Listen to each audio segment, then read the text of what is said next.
My name is Pat Tully of the Ketchikan Public Library, and this is Reading Aloud. This evening I'm going to be reading a story by Sir Arthur Conan Doyle. It's a Sherlock Holmes story, and it's called The Adventure of the Blue Carbuncle. So let's get started. I had called upon my friend Sherlock Holmes upon the second morning after Christmas, with the intention of wishing him the compliments of the season. He was lounging upon a sofa in a purple dressing gown, a pipe rack within his reach upon the right, and a pile of crumpled morning papers, evidently newly studied, near at hand. Beside the couch was a wooden chair, and on the angle of the back hung a very seedy and disreputable hard felt hat, much the worse for wear, and cracked in several places. A lens and a forceps lying upon the seat of the chair suggested that the hat had been suspended in this manner for the purpose of examination. "You are engaged," said I. "Perhaps I interrupt you." "Not at all. I am glad to have a friend with whom I can discuss my results. The matter is a perfectly trivial one." He jerked his thumb in the direction of the old hat. "But there are points in connection with it which are not entirely devoid of interest and even of instruction." I seated myself in his armchair and warmed my hands before his crackling fire, for a sharp frost had set in, and the windows were thick with the ice crystals. "I suppose," I remarked, "that, homely as it looks, this thing has some deadly story linked onto it, that it is the clue which will guide you in the solution of some mystery and the punishment of some crime." No crime," said Sherlock Holmes, laughing. "Only one of those whimsical little incidents which will happen when you have 4,000,000 human beings all jostling each other within a space of a few square miles. Amid the action and reaction of so dense a swarm of humanity, every possible combination of events may be expected to take place, and many a little problem will be presented which may be striking and bizarre without being criminal. We have already had experience of such. So much so," I remarked, "that of the last 6 cases which I have added to my notes, 3 have been entirely free of any legal crime." "Precisely.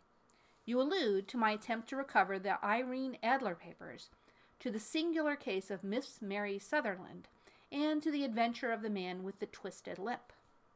Well, I have no doubt that this small matter will fall into the same innocent category. You know Peterson, the commissionaire?" "Yes." "It is to him that this trophy belongs." "It is his hat." No, he found it. Its owner is unknown. I beg that you will look upon it not as a battered billycock, but as an intellectual problem. And first, as to how it came here. It arrived upon Christmas morning, in company with a good fat goose, which is, I have no doubt, roasting at this moment in front of Peterson's fire. The facts are these. About 4 o'clock on Christmas morning, Peterson, who, as you know, is a very honest fellow, was returning home from some small jollification and was making his way homeward down Tottenham Court Road. In front of him he saw, in the gaslight, a tallish man, walking with a slight stagger and carrying a white goose slung over his shoulder. As he reached the corner of Goodge Street, a row broke out between this stranger and a little knot of toughs. One of the latter knocked off the man's hat, on which he raised his stick to defend himself, and, swinging it over his head, smashed the shop window behind him. Peterson had rushed forward to protect the stranger from his assailants, but the man, shocked at having broken the window, and seeing an official-looking person in uniform rushing toward him, dropped his goose, took to his heels, and vanished amid the labyrinth of small streets which lie at the back of Tottenham Court Road. The roughs had also fled at the appearance of Peterson, so that he was left in possession of the field of battle, and also of the spoils of victory in the shape of this battered hat and a most unimpeachable Christmas goose, which surely he restored to their owner. My dear fellow, there lies the problem. It is true that, for Mrs. Henry Baker, was printed upon a small card which was tied to the bird's left leg, And it is also true that the initials HB are legible upon the lining of this hat. But as there are some thousands of bakers and some hundreds of Henry bakers in this city of ours, it is not easy to restore a lost property to any one of them. What then did Peterson do? He brought round both hat and goose to me on Christmas morning, knowing that even the smallest problems are of interest to me. The goose we retained until this morning, when there were signs that, in spite of the slight frost, it would be well that it should be eaten without unnecessary delay. Its finder has carried it off, therefore, to fulfill the ultimate destiny of a goose, while I continue to retain the hat of the unknown gentleman who lost his Christmas dinner. Did he not advertise? No. Then what clue could you have as to his identity? Only so much as we can deduce. From his hat? Precisely. But you are joking. What can you gather from this old battered felt? Here's my lens. You know my methods. What can you gather yourself as to the individuality of the man who has worn this article? I took the battered object in my hands and turned it over rather ruefully. It was a very ordinary black hat of the usual round shape, hard and much the worse for wear. The lining had been of red silk, but was a good deal discolored. There was no maker's name, but, as Holmes had remarked, the initials H.B. were scrawled upon one side. It was pierced in the brim for a hat securer, but the elastic was missing. For the rest, it was cracked, exceedingly dusty, and spotted in several places, although there seems to have been some attempt to hide the discolored patches by smearing them with ink. I can see nothing, said I, handing it back to my friend. On the contrary, Watson, you can see everything. You fail, however, to reason from what you see. You are too timid in drawing your inferences. Then, pray tell me what it is that you can infer from this hat. He picked it up and gazed at it in the peculiar introspective fashion which was characteristic of him. It is perhaps less suggestive than it might have been, he remarked, and yet there are a few inferences which are very distinct, and a few others which represent at least a strong balance of probability. That the man was highly intellectual is of course obvious upon the face of it, and also that he was fairly well-to-do within the past 3 years, although he has now fallen upon evil days.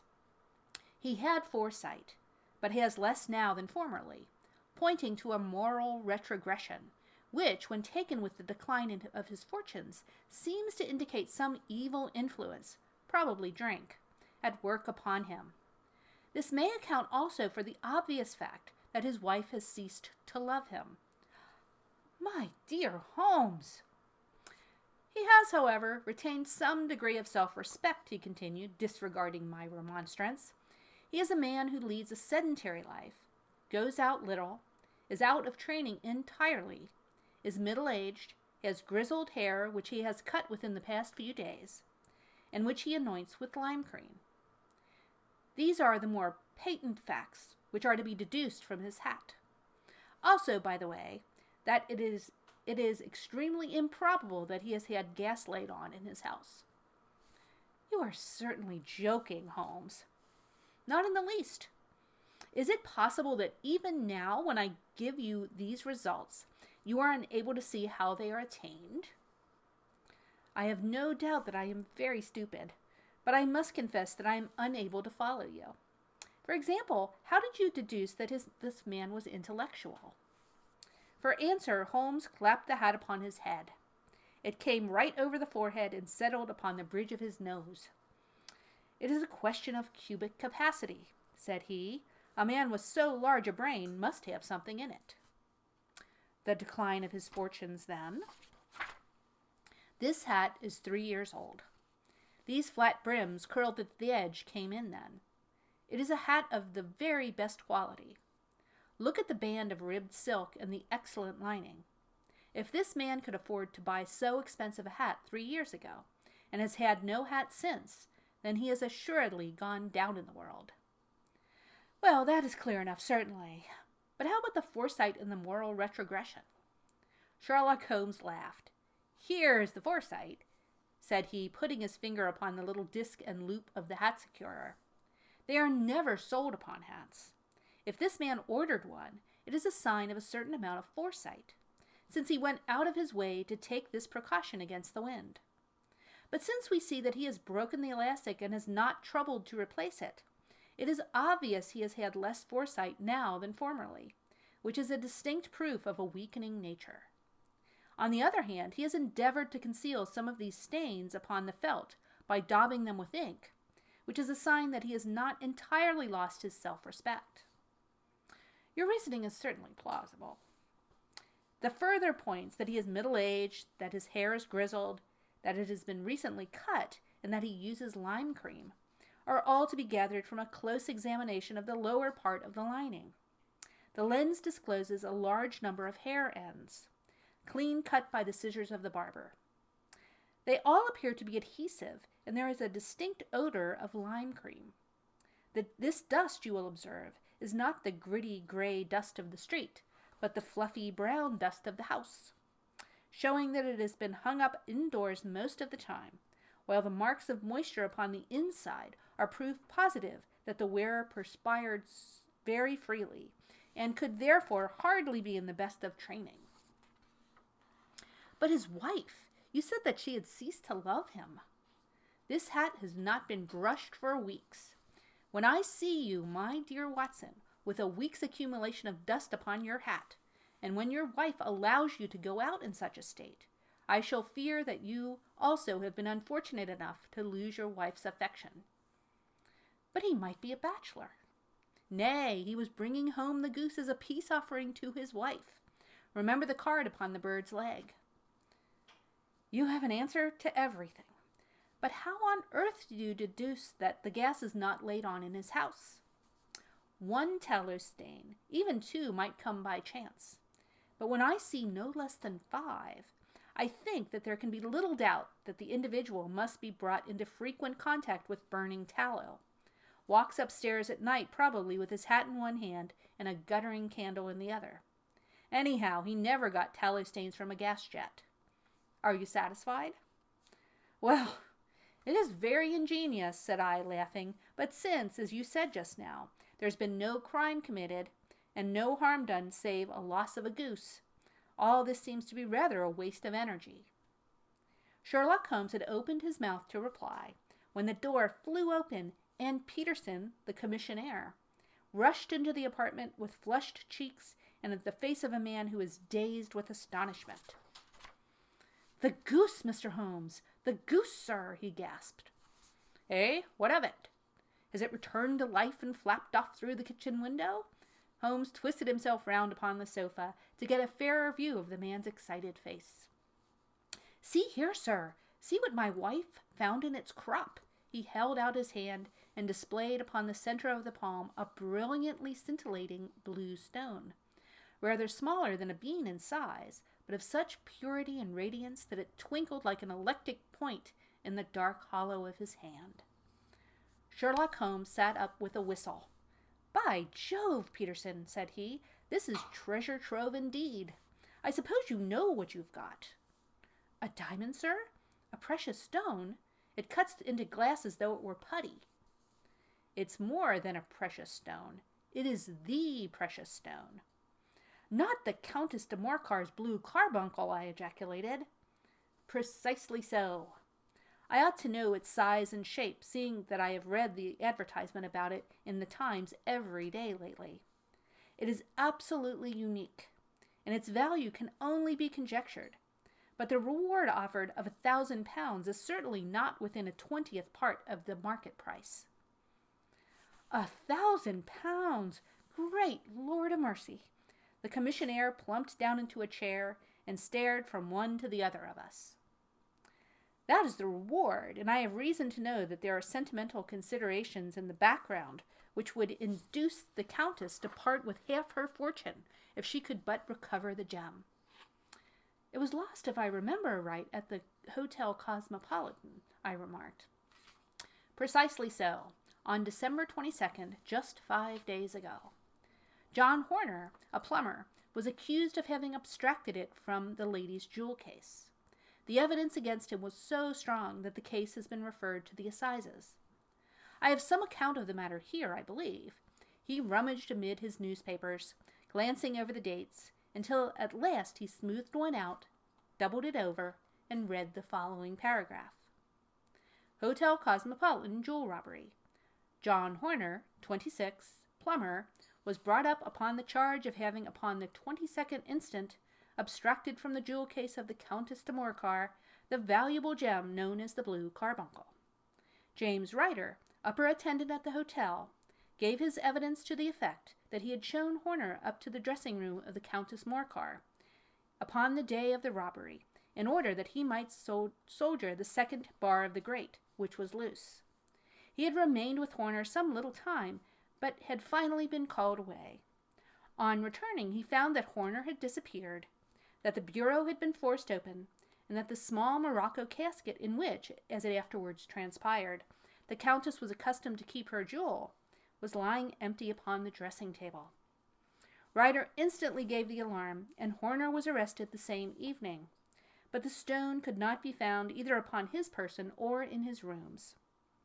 Catherine Cusack, maid to the Countess, deposed to having heard Ryder's cry of dismay on discovering the robbery, and to having rushed into the room, where she found matters as described by the last witness. Inspector Bradstreet, B Division, gave evidence as to the arrest of Horner, who struggled frantically and protested his innocence in the strongest terms. Evidence of a previous conviction for robbery having been given against the prisoner, the magistrate refused to deal summarily with the offense, but referred it to the assizes. Horner, who had shown signs of intense emotion during the proceedings, fainted away at the conclusion and was carried out of court. So much for the police report, said Holmes thoughtfully, tossing aside the paper. The question for us now is to solve the sequence of events leading from a rifled jewel case at one end to the crop of a goose in Tottenham Court Road at the other. You see, Watson, our little deductions have suddenly assumed a much more important and less innocent aspect. Here is the stone. The stone came from the goose, and the goose came from Mr. Henry Baker, the gentleman with the bad hat and all the other characteristics with which I have bored you. So now we must set ourselves very seriously to finding this gentleman and ascertaining what part he has played in this little mystery. To do this, we must try the simplest means first, and these lie undoubtedly in an advertisement in all the evening papers. If this fail, I shall have recourse to other methods. What will you say? Give me a pencil and that slip of paper. Now then, found at the corner of Gooch Street, a goose and a black felt hat. Mr. Henry Baker can have the same by applying at 6:30 this evening at 221B Baker Street. That is clear and concise. Very. But will he see it? Well, he is sure to keep an eye on the papers, since, to a poor man, the loss was a heavy one. He was clearly so scared by his mischance in breaking the window, and by the approach of Peterson, that he thought of nothing but flight. But since then, he must have bitterly regretted the impulse which caused him to drop his bird. Then, again, the introduction of his name will cause him to see it, for everyone who knows him will direct his attention to it. Here you are, Peterson. Run down to the advertising agency and have this put in the evening papers. In which, sir? Oh, in the Globe, Star, Pall Mall, St. James Gazette, Evening News, Standard, Echo, and any others that occur to you. Very well, sir. And the stone? Ah, yes, I shall keep the stone. Thank you. And I say, Peterson, just buy a goose on your way back and leave it here with me, for we must have one to give to this gentleman in place of the one which your family is now devouring. When the commissionaire had gone, Holmes took up the stone and held it against the light. It's a bonny thing, he said. Just see how it glints and sparkles. Of course, it is a nucleus and focus of crime. Every good stone is. They are the devil's pet baits. In the larger and older jewels, every facet may stand for a bloody deed. This stone is not yet 20 years old. It was found in the banks of the Amoy River in southern China, and is remarkable in having every characteristic of the carbuncle, save that it is blue in shade instead of ruby red. In spite of its youth, it has already a sinister history. There have been 2 murders, a vitriol throwing, a suicide, and several robberies brought about for the sake of this 40-grain weight of crystallized charcoal. Who would think that so pretty a toy would be the purveyor to the gallows and the prison? I'll lock it up in my strongbox now and drop a line to the Countess to say that we have it. Do you think this man Horner is innocent? I cannot tell. Well then, do you imagine that this other one, Henry Baker, had anything to do with the matter? It is, I think, much more likely that Henry Baker is an absolutely innocent man, who had no idea that the bird which he was carrying was of considerably more value than if it were made of solid gold. That, however, I shall determine by the very simple test if we have an answer to our advertisement. And you can do nothing till then? Nothing. In that case, I shall continue my professional round. But I shall come back in the evening at the hour you have mentioned, for I should like to see the solution of so tangled a business. Very glad to see you. I dine at 7. There's a woodcock, I believe. By the way, in view of recent occurrences, perhaps I ought to ask Mrs. Hudson to examine its crop. I had been delayed at a case, and it was a little after 6:30 when I found myself in Baker Street once more. As I approached the house, I saw a tall man in a Scotch bonnet with a coat which was buttoned up to his chin, waiting outside in the bright semicircle, which was thrown from the fanlight. Just as I arrived, the door was opened, and we were shown up together to Holmes's room. "Mr. Henry Baker, I believe," said he, rising from his armchair and greeting his visitor with the easy air of geniality which he could so readily assume. "Pray take this chair by the fire, Mr. Baker. It is a cold night, and I observe that your circulation is more adapted for summer than for winter.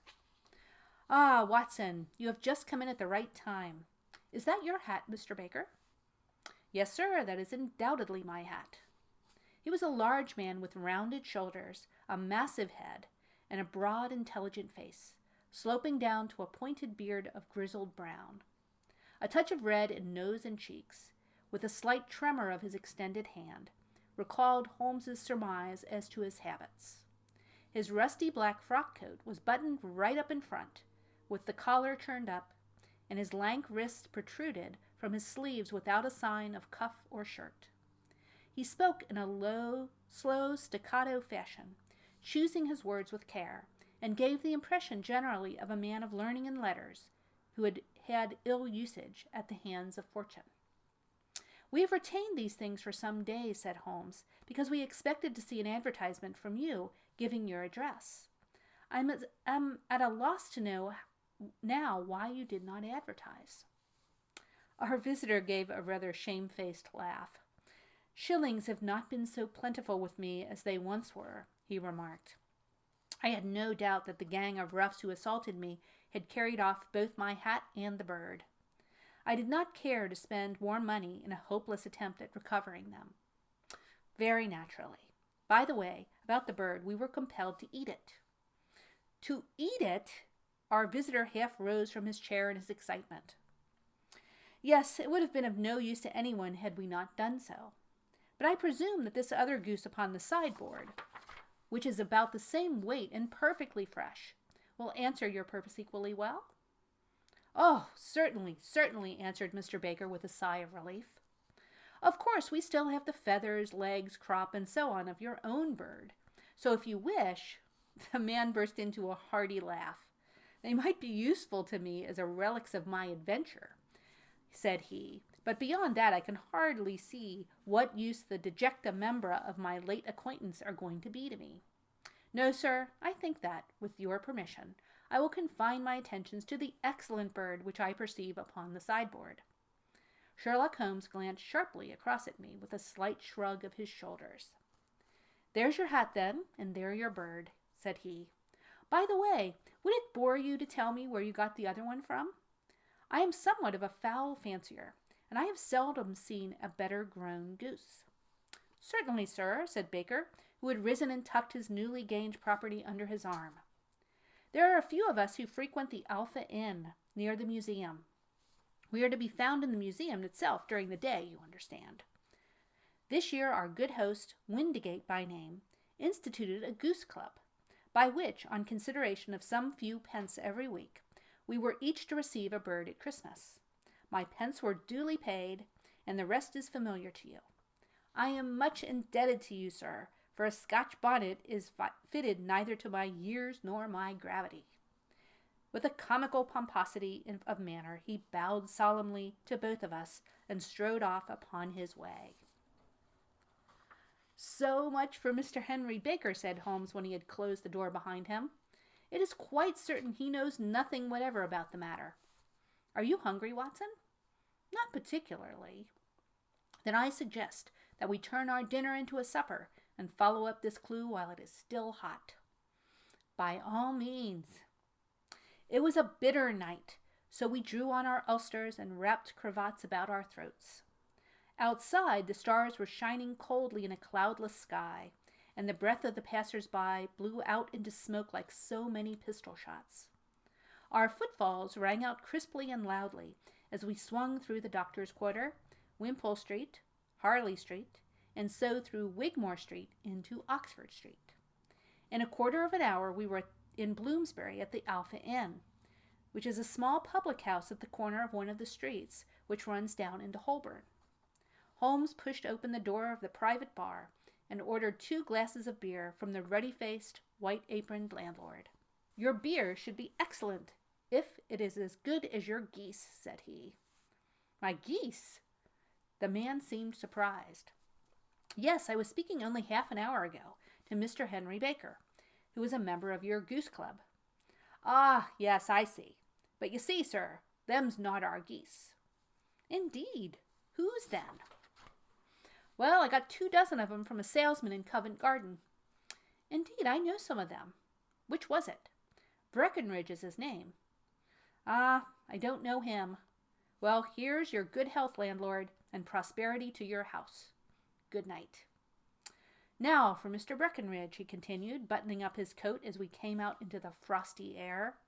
Remember, Watson, that though we have so homely a thing as a goose at one end of this chain, we have at the other a man who will certainly get 7 years penal servitude unless we can establish his innocence. It is possible that our inquiry may but confirm his guilt. But in any case, we have a line of investigation which has been missed by the police, and which a singular chance has placed into our hands. Let us follow it out to the bitter end. Faces to the south, then, and quick march. We passed across Holborn, down Endell Street, and so through a zigzag of slums to Covent Garden Market. One of the largest stalls bore the name of Breckenridge upon it, and the proprietor, a horsey-looking man, with a sharp face and trim side whiskers, was helping a boy to put up the shutters. Good evening. It's a cold night, said Holmes. The salesman nodded and shot a questioning glance at my companion. Sold out of geese, I see, continued Holmes, pointing at the bare slabs of marble. Let you have 500 tomorrow morning. That's no good. Well, there are some on the stall with the gas fire. Ah, but I was recommended to you. Who by? The landlord of the Alpha. Oh, yes, I sent him a couple dozen. Fine birds they were, too. Now, where did you get them from? To my surprise, the question provoked a burst of anger from the salesman. Now then, mister, said he, with his head cocked and arms akimbo, what are you driving at? Let's have it straight now. It is straight enough. I should like to know who sold you the geese which you supplied to the Alpha. Well, then, I shan't tell you. So now. Oh, it's a matter of no importance. But I don't know why you should be so warm over such a trifle. Warm? You'd be as warm, maybe, if you were as pestered as I am. When I pay good money for a good article, there should be an end of the business. But it's where are the geese, and who did you sell the geese to, and what will you take for the geese? One would think that they were the only geese in the world, to hear the fuss that's made over them.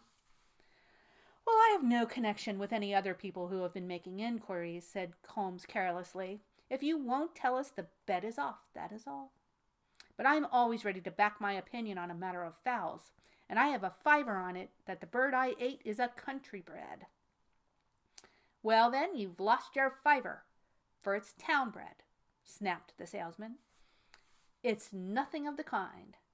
"I say it is." "I don't believe it." "Do you think you know more about fowls than I, who have handled them since I was a nipper? I tell you, all those birds that went to the Alpha were town bred." "You'll never persuade me to believe that." "Will you bet, then?" "It's merely taking your money, for I know that I am right. But I'll have a sovereign on with you, just to teach you not to be obstinate." The salesman chuckled grimly.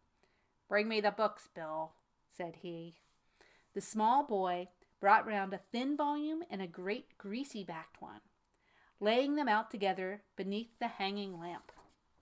"Now then, Mr. Cocksure," said the salesman, "I thought that I was out of geese.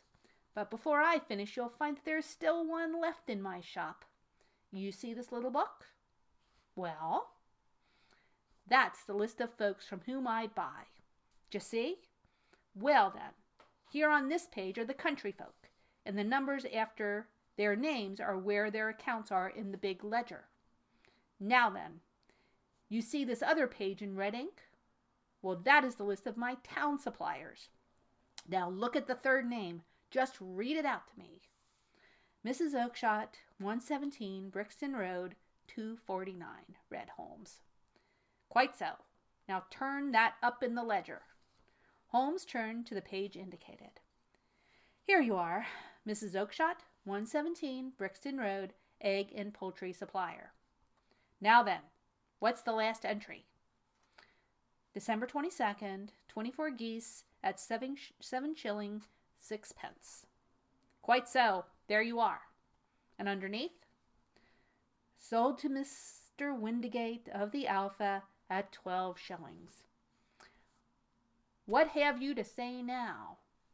Sherlock Holmes looked deeply chagrined. He drew a sovereign from his pocket and threw it down upon the slab, turning away with the air of a man whose disgust is too deep for words. A few yards off, he stopped under a lamp-post and laughed in the hearty, noiseless fashion which was peculiar to him. "When you see a man with whiskers of that cut, and the pink 'un protruding out of his pocket, you can always draw him by a bet," said he. "I dare say that if I had put 100 pounds down in front of him, that man would not have given me such complete information as was drawn from him by the idea that he was doing me on a wager. Well, Watson, we are, I fancy, nearing the end of our quest, and the only point which remains to be determined is whether we should go on to this Mrs. Oakshott's tonight, or whether we should reserve it for tomorrow. It is clear from what that surly fellow said that there are others besides ourselves who are anxious about the matter, and I should—" His remarks were suddenly cut short by a loud hubbub which broke out from the stall which we had just left. Turning round, we saw a little rat-faced fellow standing in the center of the circle of yellow light which was thrown by the swinging lamp, while Breckenridge, the salesman, framed in the door of his stall, was shaking his fist fiercely at the cringing creature. "I've had enough of you and your geese," he shouted. "I wish you were all at the devil together. If you come pestering me any more with your silly talk, I'll set the dog on you. You bring Mrs. Oakshott here and I'll answer her. But what have you to do with it? Did I buy the geese off you?" "No, but one of them was mine all the same," whined the little man. "Well, then ask Mrs. Oakshott for it." "She told me to ask you."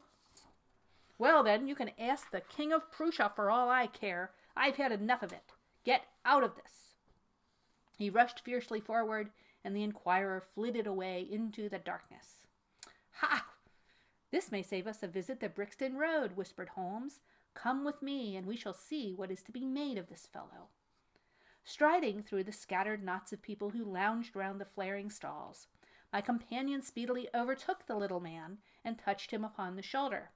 He sprang round, and I could see in the gaslight that every vestige of color had been driven from his face. "Who are you, then? What do you want?" he asked in a quavering voice. "You will excuse me," said Holmes blandly, "but I could not help overhearing the questions which you put to the salesman just now. I think I could be of assistance to you." "You? Who are you? What could you know anything of the matter?" "My name is Sherlock Holmes. It is my business to know what other people don't know." "But you can know nothing of this." "Excuse me, I know everything of it. You are endeavoring to trace some geese which were sold by Mrs. Oakshott of Brixton Road to a salesman named Breckenridge, by him in turn to Mr. Windigate of the Alpha, and by him to his club, of which Mr. Henry Baker is a member." "Oh, sir, you are the very man whom I have longed to meet," cried the little fellow with outstretched hands and quivering fingers.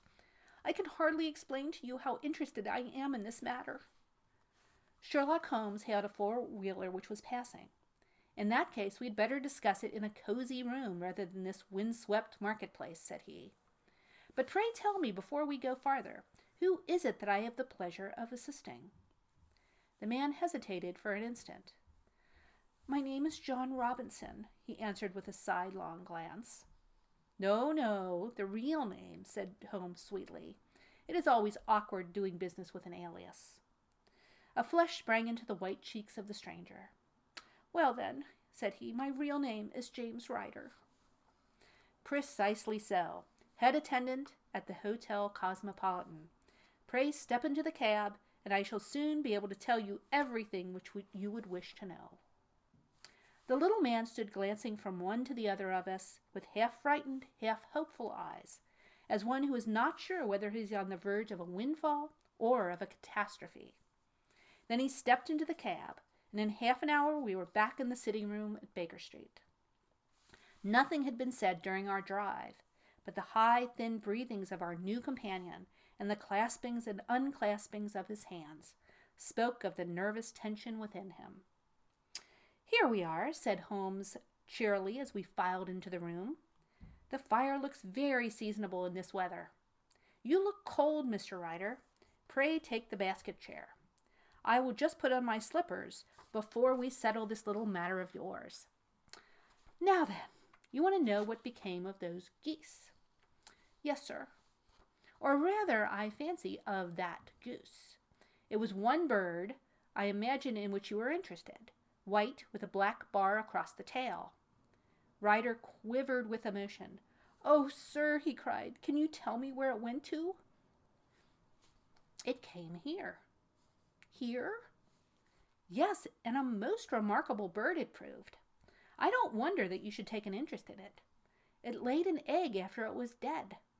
The bonniest, brightest little blue egg that was ever seen. I have it here in my museum." Our visitor staggered to his feet and clutched the mantelpiece with his right hand.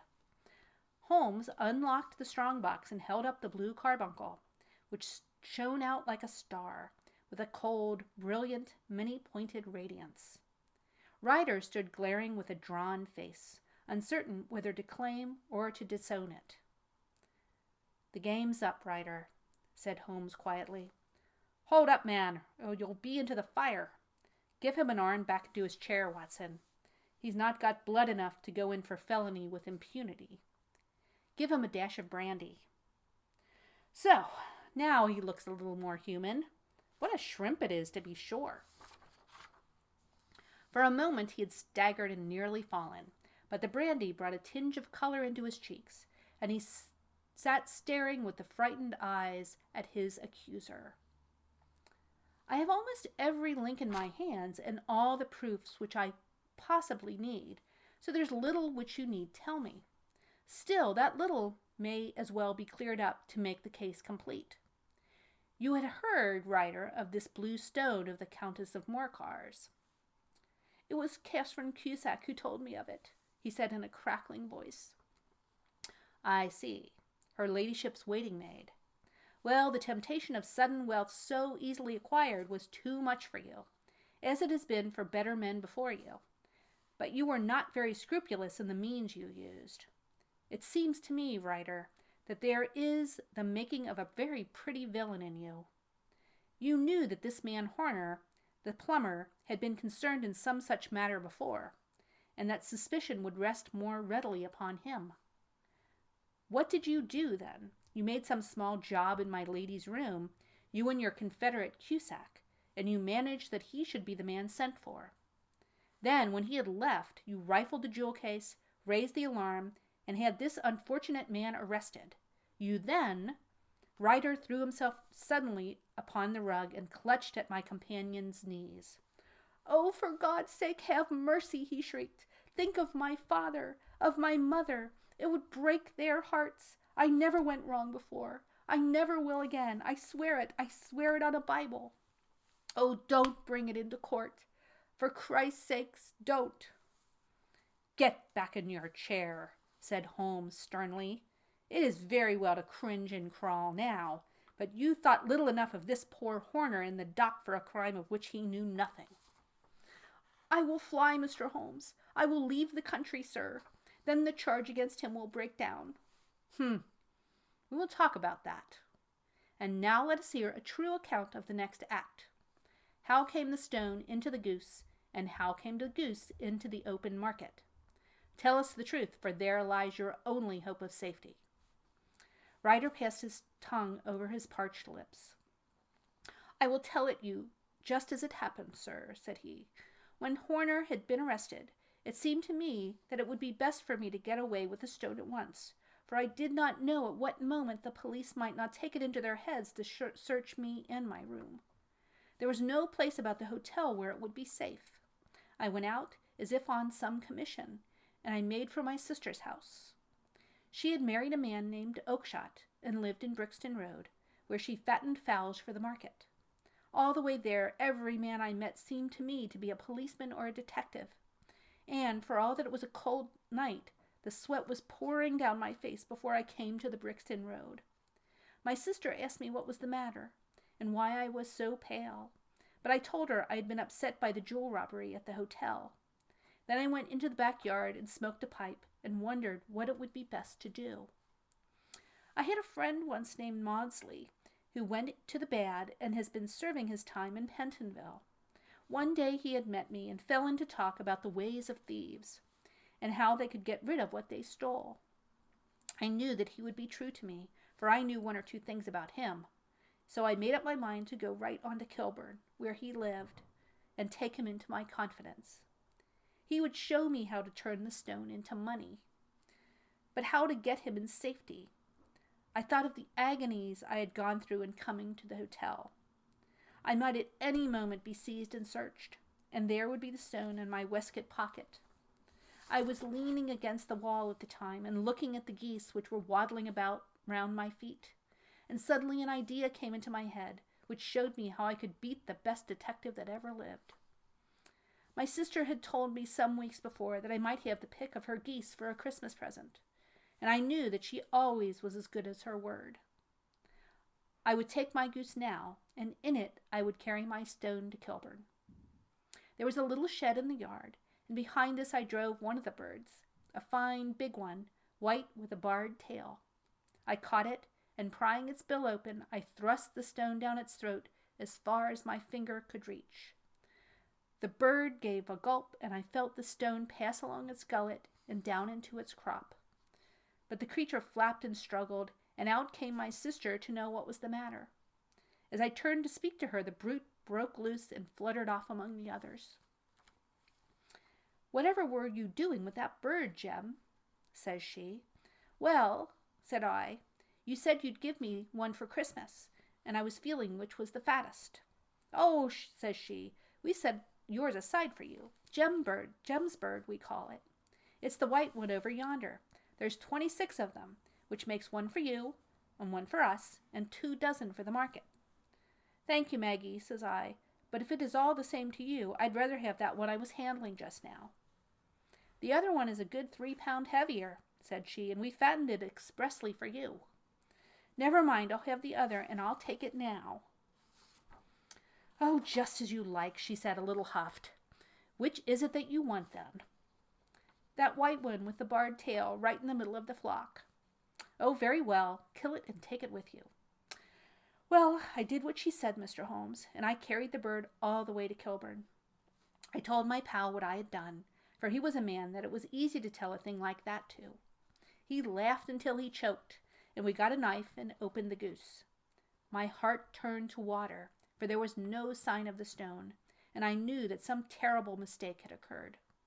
I left the bird, rushed back to my sisters, and hurried into the backyard. There was not a bird to be seen there. "Where are they all, Maggie?" I cried. "Gone to the dealers, Jem." "Which dealers?" "Breckenridge of Covent Garden." "But was there another with a barred tail, same as the one I chose?" "Yes, Jem.